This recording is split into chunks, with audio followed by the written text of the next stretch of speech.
안녕하십니까. 이번 시간에는 감가상각비에 대해서 이야기를 하겠습니다. 이번 시간에 세부적인 학습 내용은 감가상각비와 감가상각을 하는 방법으로서 정액법 여러 가지 방법이 있는데 어떤 그런 상각하는 방법에 대해서 설명하도록 하겠습니다. 감가상각비인데 감가상각비를 이제 설명하기 전에 기업은 설비자산에 투자를 하면은 투자한 금액이 5년 또는 10년이라는 기간에 걸쳐 매출을 공헌하기를 기대하면서 투자를 한다는 거죠. 그래서 이게 설비자산에 투자해서 적합한 회수를 예측할 수 있는지, 투자 자금은 몇 년 후에 회수 가능한지를 이제 예상하기도 하고 이제 그런다는 거죠. 그러면서 자산을 구분하는 거예요. 유동자산이라는 거는 유동성 자산이라고 그러면 자산을 고정자산에 대응하는 개념으로 1년 이내에 현금화할 수 있는 자산, 또는 전매할 목적으로 소유한 자산. 고정자산이라고 하는 거는 건물, 토지 이런 부분이 이제 취득자산인데, 자산의 유형에는 이게 이제 시간이 지나도 변치 않는 자산, 시간이 지나면서 가치가 떨어지는 자산, 1년 이내에 사용하는 자산, 판매 목적 자산, 이렇게 이제 구분이 되는데, 일과 같이 시간의 경과와 함께 자산 가치가 떨어지지 않은 자산은 비용 처리를 하지 않아도 된다는 거죠. 근데 시간이 지나면서 떨어지는 자산, 이 설비 자산 같은 게 시간의 경과함에 따라 자산의 가치가 떨어지기 때문에 감가상각을 통해서 구입한 금액을 상계의 비용으로 처리해 줘야 된다는 거죠. 그런 것이 이제 감가상각이라고 하는 것이죠. 그래서 감가상각이란 설비자산을 구입하여 자산으로 보유하고 있는 것만으로 얼마나 이익이 기여했는지는 알 수 없어요. 그래서 언젠가는 어느 정도 가격의 설비를 구매할 것인지에 대해서, 그리고 몇 년 동안 얼마의 비용으로 처리해 나갈 것인지를 검토하는 것이 이제 감가상각인데, 그 감가상각이라는 개념은 어떤 자산을 취득 원가에서 잔존 가치를 어떤 차감한 감가상각 대상 금액을 그 자산의 내용 연수 기간에 체계적인 방법을 통해 회계 기간으로 배분시키는 절차다. 그러니까 만약에 10만 원의 자산을 샀어요. 5년 후에 이 자산 가치는 제로가 돼. 그러면 10만 원을 연도별로 5년간에 걸쳐서 2만 원씩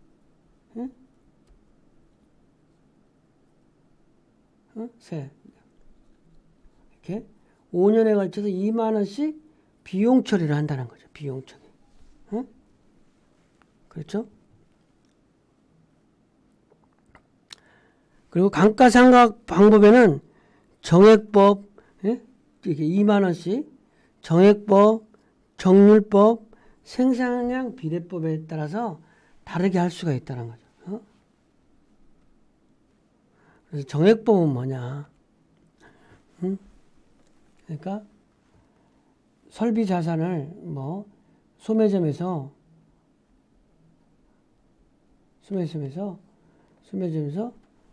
쇼케이스를 1,000만 원 주고 샀다 그래요.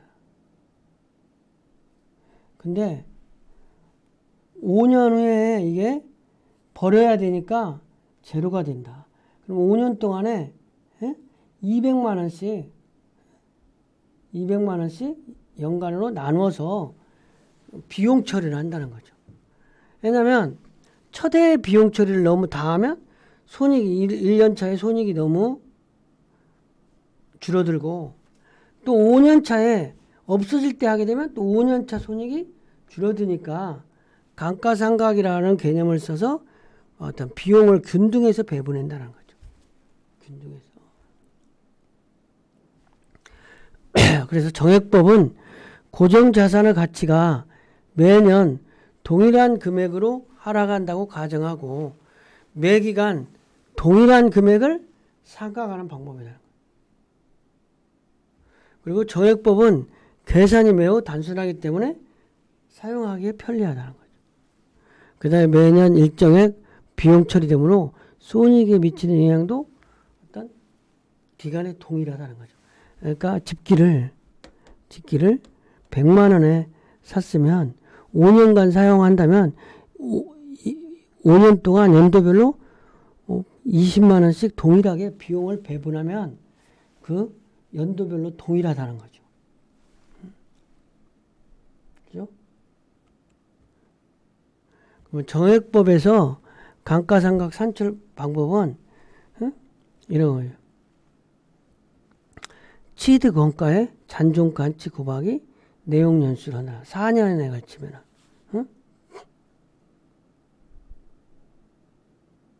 그죠?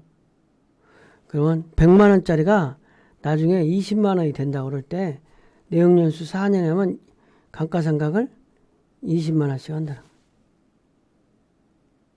그래가지고 이 80만 원만큼 감가상각을 하는 거죠. 그렇죠? 그래서 감가상각비는 이 100만 원에서 여기는 이제 잔존가액 연도별 잔존가액은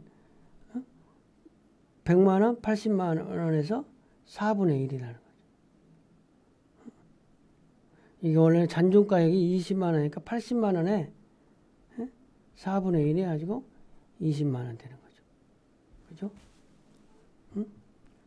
잔존가액이 20만 원이니까 100만 원 마이너스 20만 원, 80만 원 곱하기 4분의 1은 20만 원이다. 매 연도별로 1년, 2년, 3년, 4년 차에 비용을 동일하게 배분한다. 이런 측면이 되는 거죠. 그죠?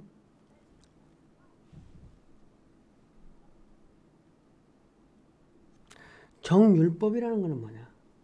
정률. 동일한 이율. 정률은법은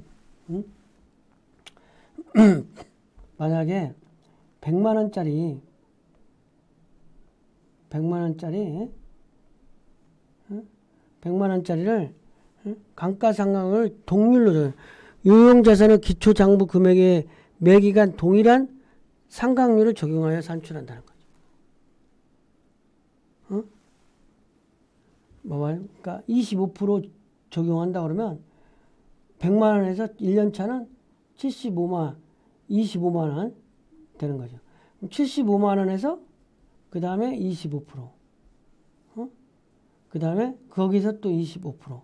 매년 상각액에 25%씩 상각한다는 동률로.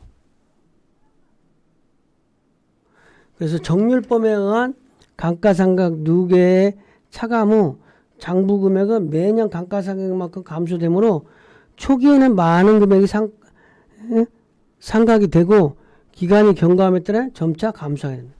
25% 하면 계산이 복잡하니까 10%라고 그래봐요.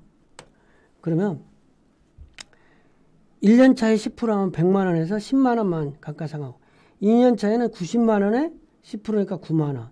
9만 원이니까 81만 원 남았잖아요. 그 다음에 3년 차는 8만 1,000원. 이렇게 감가상각을 한다는 거죠. 매년 이렇게 주는 거죠. 그죠?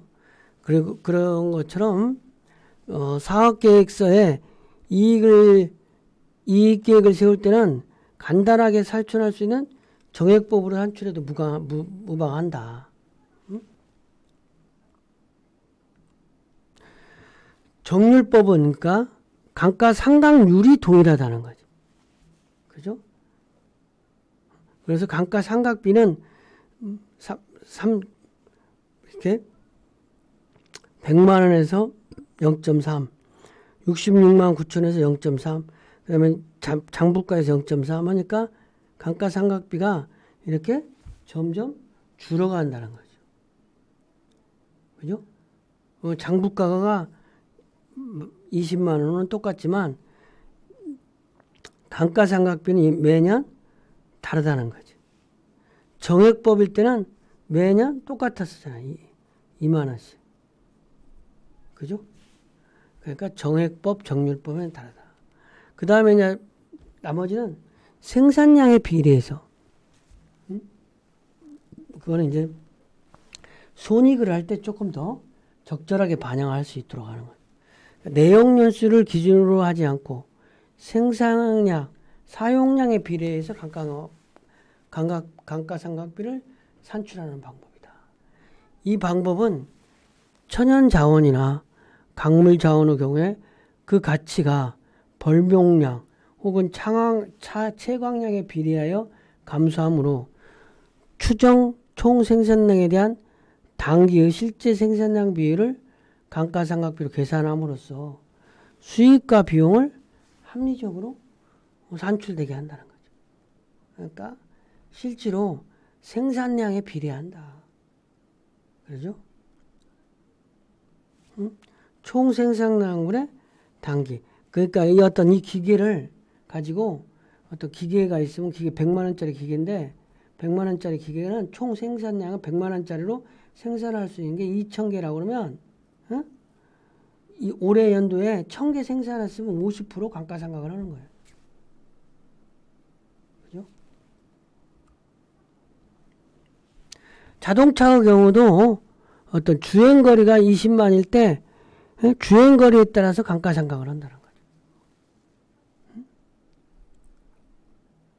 거죠. 주행거리가 많으면 감가상각이 늘어나고 주행거리가 작으면 감가상각이 작아지고 그런 의미가 될 수 있는 거죠.